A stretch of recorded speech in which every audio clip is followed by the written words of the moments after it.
Chapter 2. An hour passed.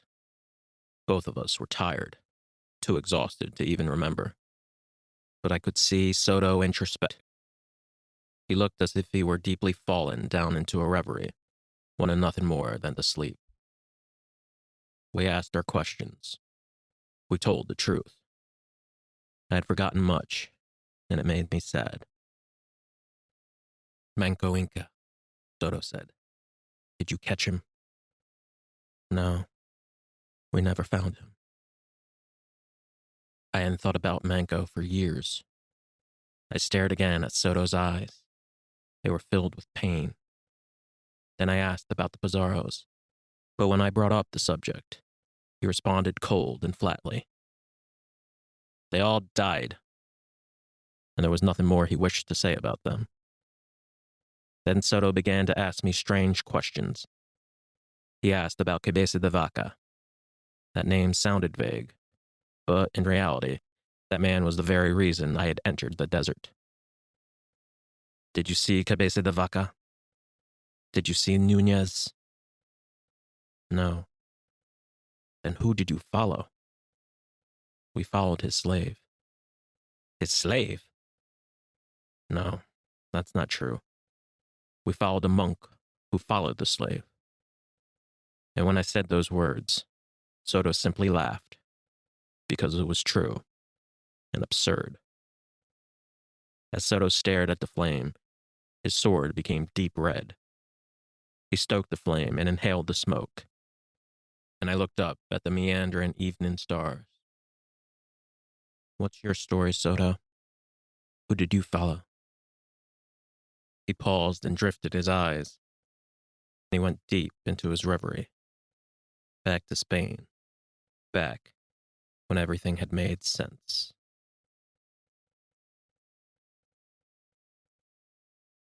And there Soto went. 1539, the year of our Lord. It was only 4 years ago, and Soto found himself lord of the manor of La Maestra in Seville, which was now his own. Each night, Soto lay beside his wife, and each morning his wife remained alone. Because before each sunrise, Soto stood before a locked room and stared at his fortune. The room was cold and gray and finely swept. In the middle of the room, thousands of rubies and pearls were piled onto blood-stained swords. Along the outside walls was a painting of Soto himself, dignified and blessed, and at the head of the mantel were the stuffed heads of the great puma and complementary jaguar.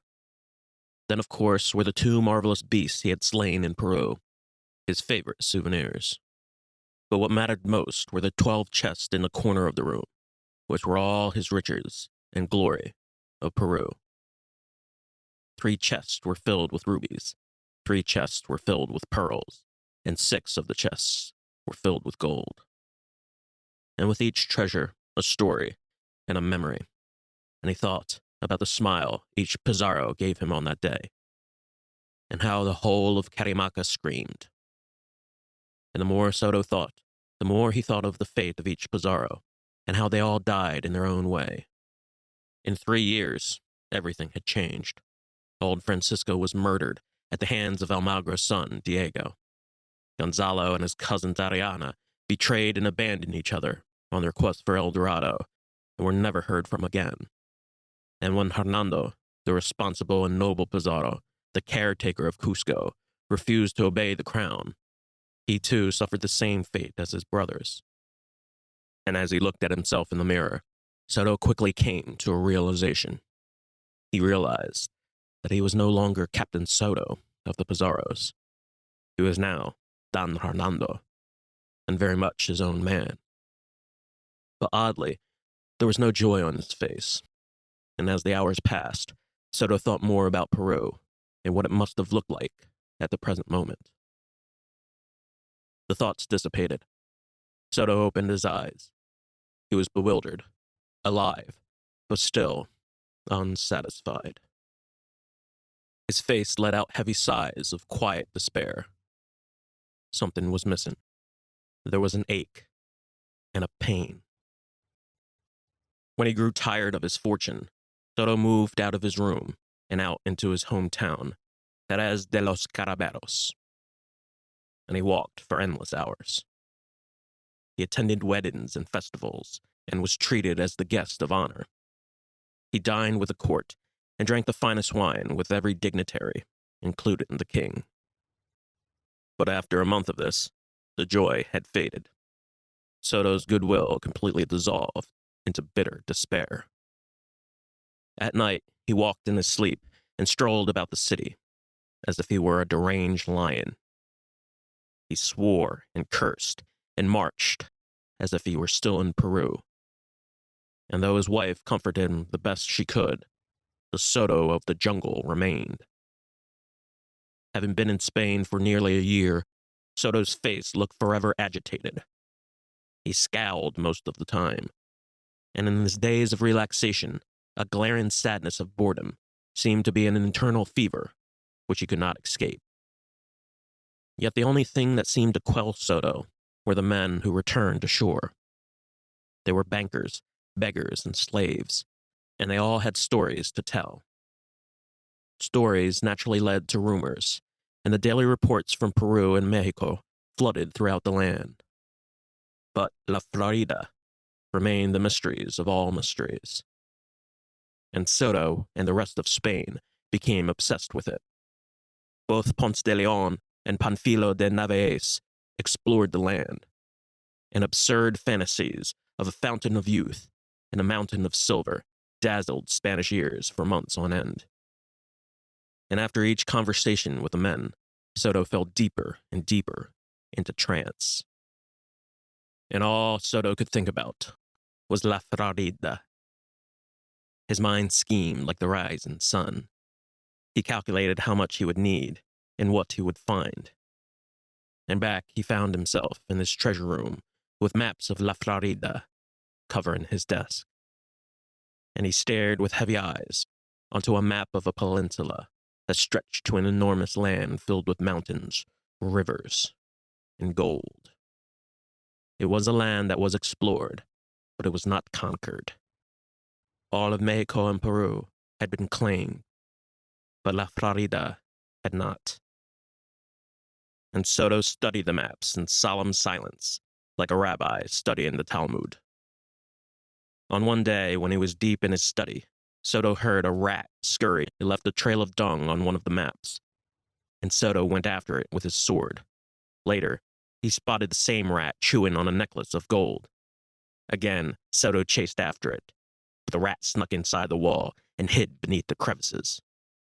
Soto laughed, then left the room. About 5 minutes later, he returned with his bloodhound. It took most of the afternoon, but the dog did its job. He caught the rat, tore its back, and chewed it until it died. And when the dog was through, Soto stomped on the rat and watched the blood pour down the stone floor.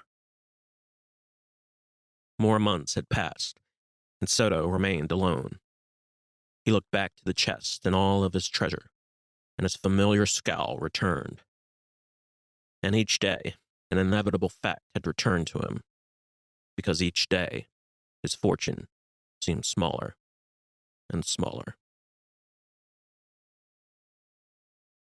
La Florida, the next obsession.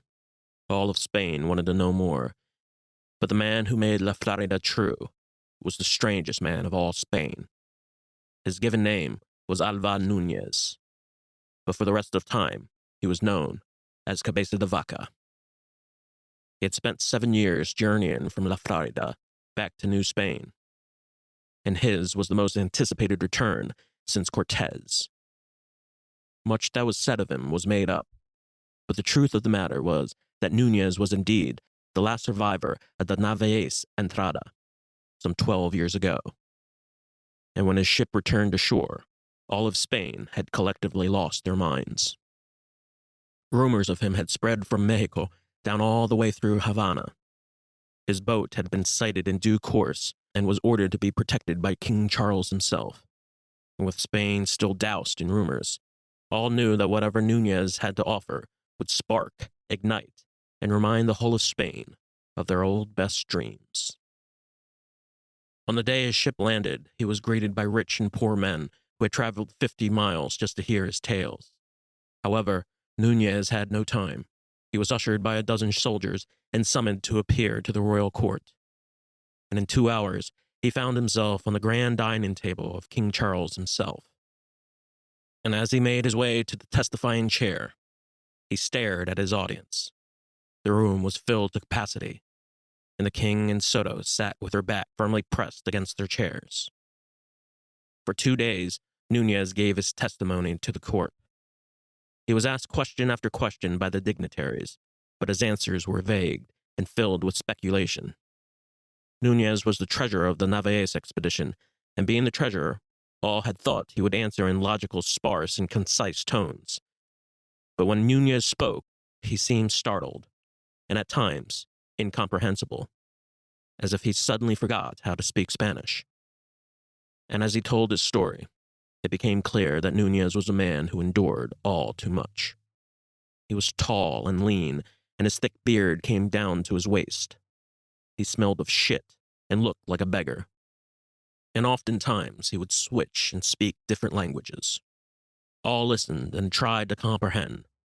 Much like Marcos, he spoke of grand tales. But unlike Marcos, Nunez's face was not of joy. Instead, there was a pang of sadness with each tale he told.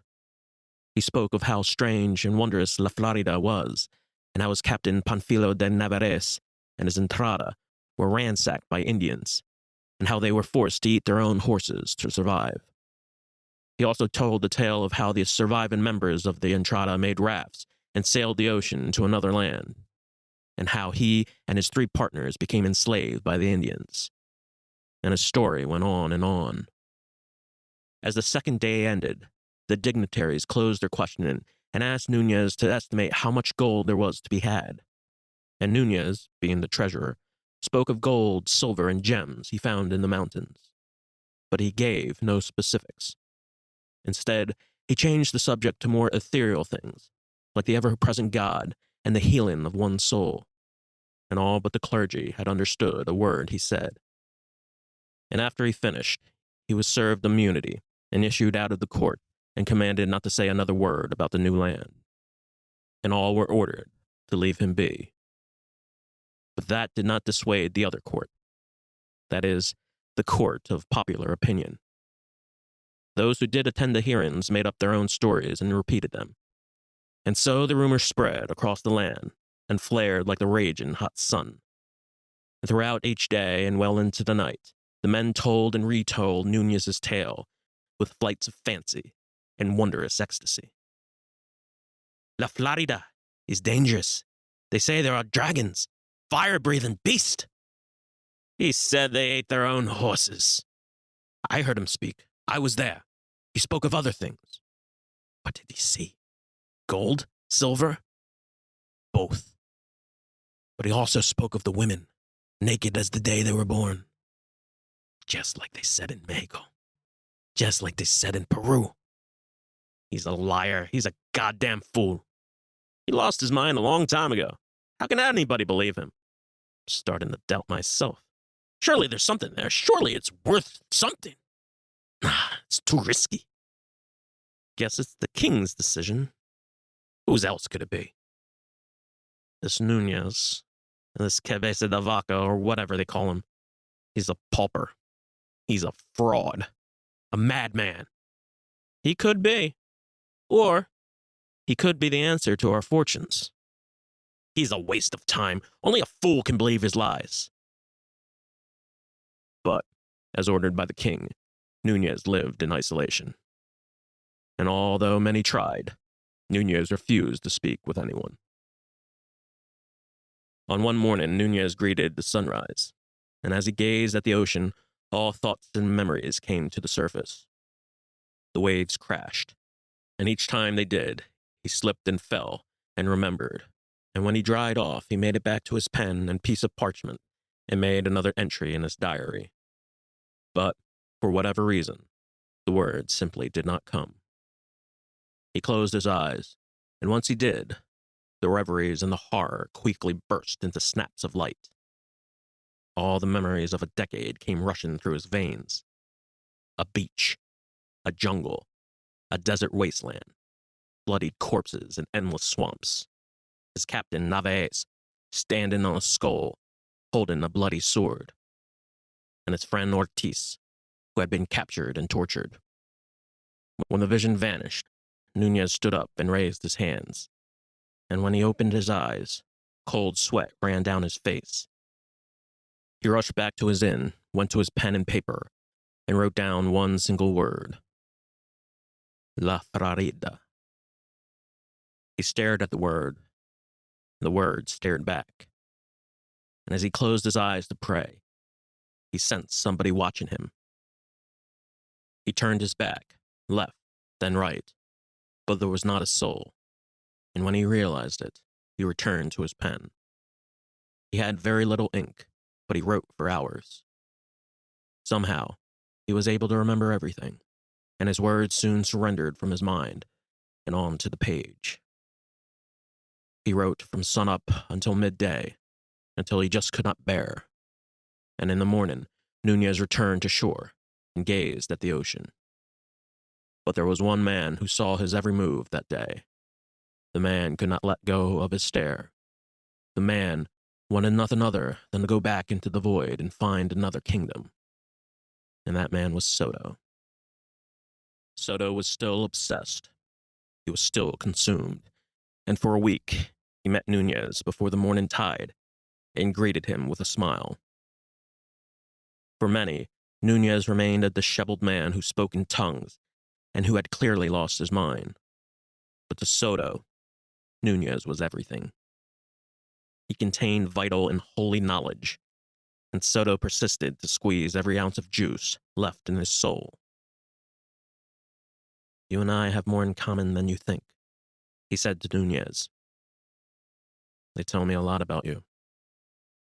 I've heard your tale. I believe it. You don't need to convince me. You saw what you saw. I was there. I was there. I was in Peru. These bastards couldn't dream an ounce of what we saw. But still, Nunez remained silent.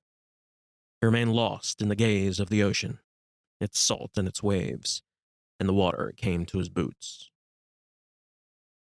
You and I have a lot in common, Nunez. We've been freed. Yet, are we kings? Do we look as such? How far did Narvaez go? Soto waited patiently, but Nunez gave no response. They call you Cabeza de Vaca. That's a strange name, isn't it?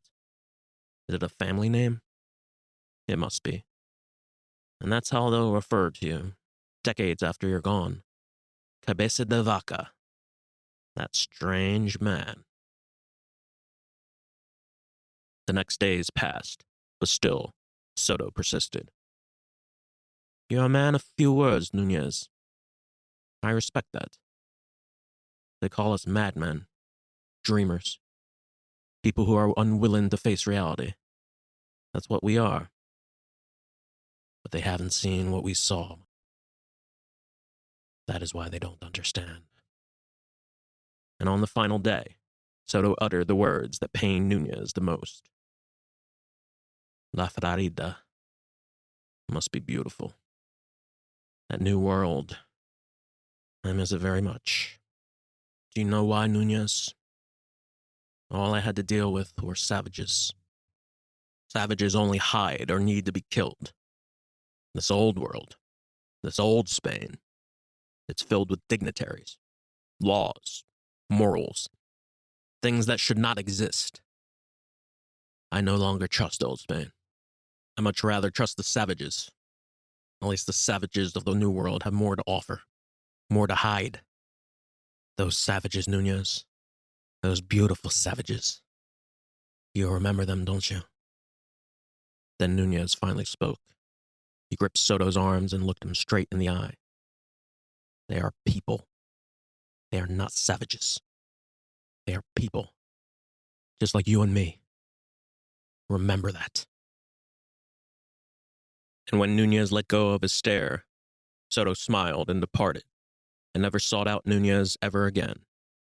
And when Soto returned to his castle, he smiled, His future was settled and cleared, for it now all came down to a simple objective: to convince the king and afford a charter.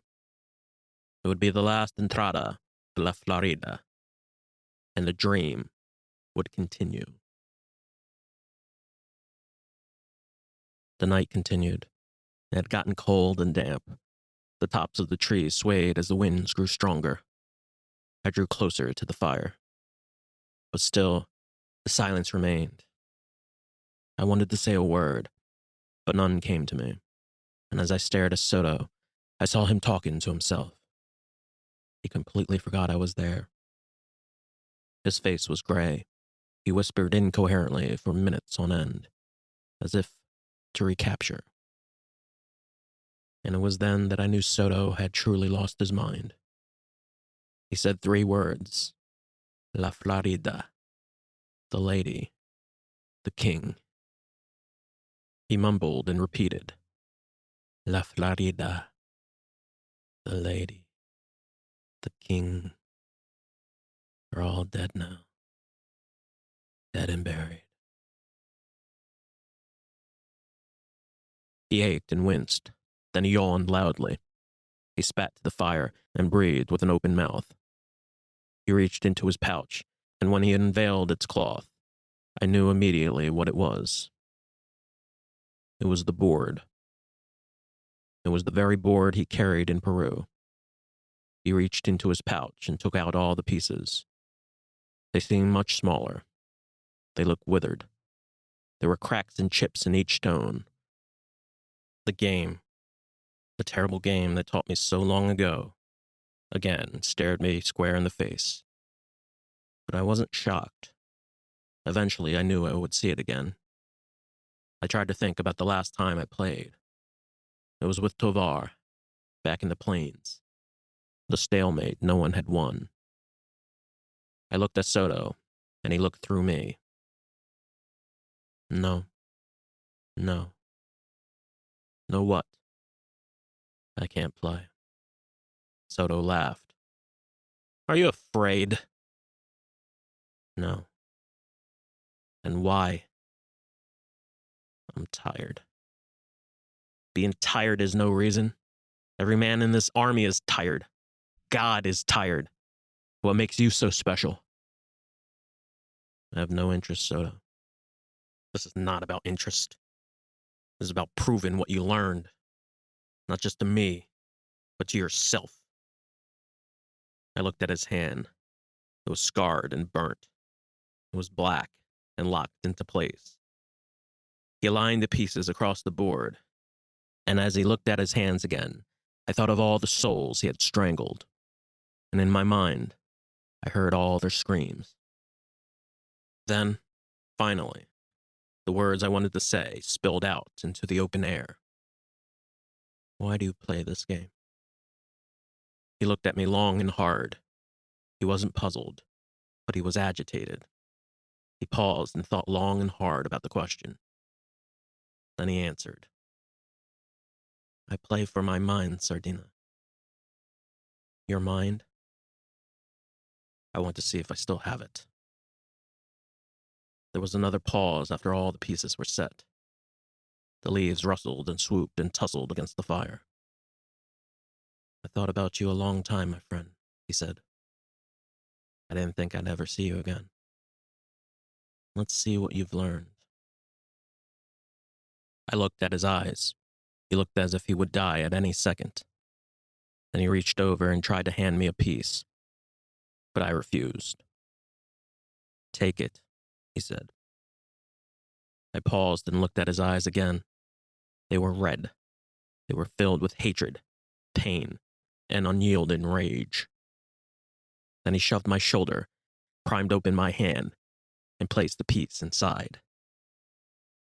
Take it. Soto forced his will and repeated his words. He too thought of the last game he played with another human being. It was a little more than 4 years ago, but it was not with Sardina. Instead, it was with the king, Charles V of Holy Spain. What was at stake was his charter to La Florida. and the only man he had left to convince was the king himself. For 2 straight months, the king denied Soto's charter. He did so with grace and kindness, explaining all the failures that was of Narvaez and all the disappointments Ponce de Leon had surmounted. And he did so on 3 separate occasions. But it was the 4th time which mattered.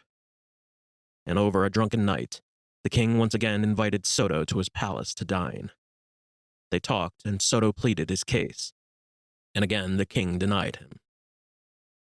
And as the night went on, they ate and drank again. Then the king stood up and asked Soto to follow him. The king waddled. Having a tremendous fit of gout, he hobbled and leaned his weight on his stronger foot. Then finally he made his way to a locked room. He handed Soto a torch, and they went inside. Inside was all the royal treasure that amounted through the years. There were 10 years of treasure. Soto's room was the 16th of the size. "As you know, this is the reward," said the king. "Should have been more." He yawned and clutched at his stomach. Then he closed the door. "But as you know too, Soto, the risk is much greater. You understand my hesitancy." "I do, my liege," said Soto. "There's too much risk in La Florida. Too many things can go wrong. Can't afford to lose you, Soto."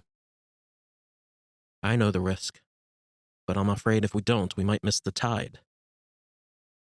"I'm sure you know its history." "I know its history." "Then you know of Narvaez." "I shall warn you once more that Narvaez had the same obsession of La Florida. Narvaez never returned from La Florida. He's presumed dead." "That was 11 years ago." "Excuse my frankness, my lord, but Narvaez was an idiot." "I hate to agree." "Why's that, sir?" "Because I signed his charter." There was a bit of silence. The king took his chalice and finished all the wine. "You look broken, Soto." "I am." "Why?" "I'm bored.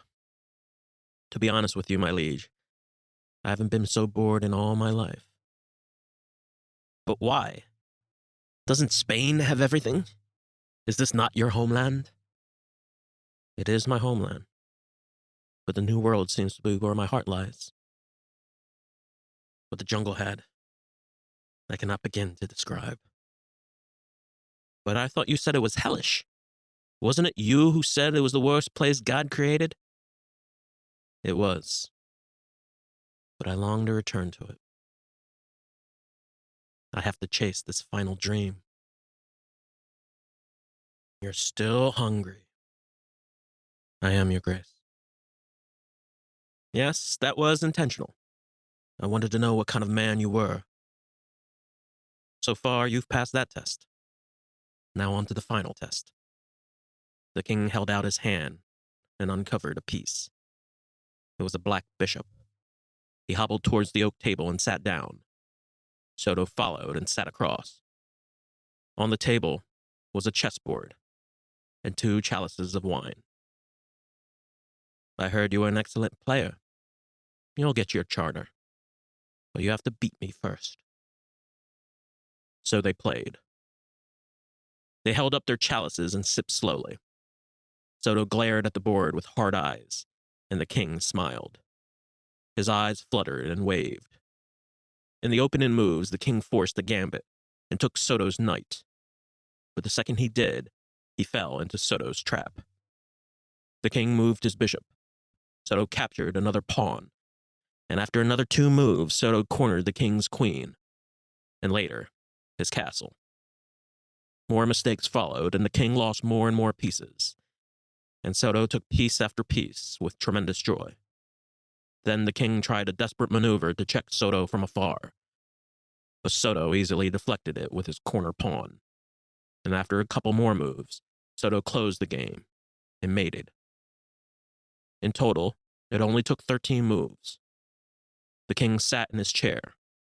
He was baffled, yet not all too surprised. "You're certainly cruel enough, Soto," he said. That's part of the game, my lord, said Soto. You've played this game too long. Your methods are beyond me. Each man has his own method. Luckily, few men can see mine. I can see parts of it. Not the whole thing, though. This is a maddening game, Soto. I shan't play it any longer. Especially with you. Well, you've beaten me. And a deal's a deal. You've got your charter. Anything else you want, you son of a bitch? No, your majesty. Lucky for you, I have a sense of humor, said the king. Yes, your liege, replied Soto. A long silence lingered. After the game, a servant entered the room and handed the king a map of La Florida. Soto then drew up a chair and studied the map with him. Then the king spoke again and broke the silence. You must have a lot of trust in Nunez. Yes. Can I ask you why? He's a madman, as I am, your highness. We understand each other. You believe him? Yes. Yes, I do, your majesty. Belief is a strange thing, is it not? It is, your grace. I believe you, Soto. I shouldn't, but I do. If there is any man who is to conquer La Florida, it is you. Thank you, my lord. Just a word of warning. Yes, my liege? The game changes when you have total control. Keep steadfast. Keep your mind rested. Keep your glass full. You'll have your charter, Soto. I hope you find it all. And as the king approached his table, he picked up the parchment and quilled his signature. And the entrada was finally made official. Then the king merely raised his glass, and Soto stared, smiled, and did the same. Once the entrada became official, word spread like wildfire. Through the autumn, Soto recruited his men and assembled his chief captains, all of which he knew personally. He aligned several from Seville, including Moscoso de Alvarado and Balthasar de la Gallegos, whom he noted to be his Hidalgo captains. Others included Juan Anasco, who was the greatest mariner and cosmographer of all of Spain, and the royal factor and the king's agent, Hernandez de Padima. Later, Nuno de Tabar, Alferez Diego Tinaco were summoned and pronounced captains of the cavalry. And later still, Pedro Calderon, the Portuguese, André de Vasconcelos, and Cristal de Espandola were all promoted to Soto's personal guard. But before the ships came to the docks, Soto made his preparations and gathered even more men, including blacksmiths, butchers, pursers, boatswains, caulkers, general duty sailors, field marshals, and millers and weavers. But Soto favored and spent most of his time with the blacksmiths. They mostly hailed from Toledo, and Soto handpicked all of them. Soto worked side by side with them. He pounded and hammered out his own swords, and when he finished, the smoke arose, and he stood and smiled and beheld the final deadly product of beautiful Spanish steel. After several more months of gathering the men and supplies, the boats finally landed on shore. Hundreds of men from Spain and Portugal paid their fare and joined the entrada. But before the ships left, the hundreds of men had waited, and along the sand stood two young men, Hector and Vicente. They were only 18 years old and stood the poorest men in line. They both came from Badojas. Vicente was tall and prideful, with a brimming face of confidence. Hector, though, was much shorter, timid, and jittery. But both remained poor boys with lofty, aimless, and unattainable dreams. And like all the rest, they stared at the ship and spoke painful, obvious words. I spent my entire savings, said Hector. Everything. All of my father's fortune. I have two, said Vicente. I have no memory of him left. I invested it all into this, said Hector. We'll have to make our memories, Vicente responded. But it's worth it, Hector. It is. It's worth everything. because it is everything. But as the ships came to shore, their staring had ceased. There were 10 ships. An hour later, another 10 ships arrived. The men loaded all they had brought, and the scribes and secretaries recorded it all. They brought the essentials, hundreds of pounds of cured meat and cheese, along with hundreds of bottles of wine and olive oil. Those who could afford them brought their horses, white horses from Balano, drought horses, and black Arabians that seemed the biggest beast of all. But aside from the horses, the men carried slings of arrows, coats of mail, sharp lances, ropes, saddle bows, crossbows, spades, baskets filled with gunpowder, and dozens of arquebuses, freshly made and polished. After the ships were loaded, the hundreds of men came to attention and gathered. And Soto approached them. He spat to the sand and looked back at the waves.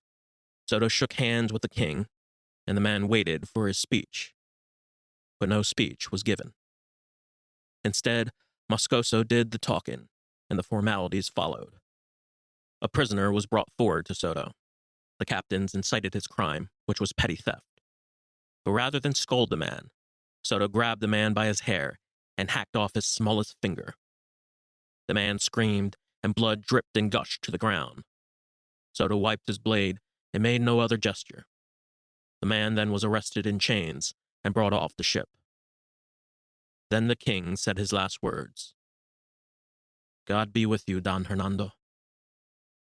Then Soto bowed, gave the signal, and climbed on board. The cheers subsided into silence, and the tide took over.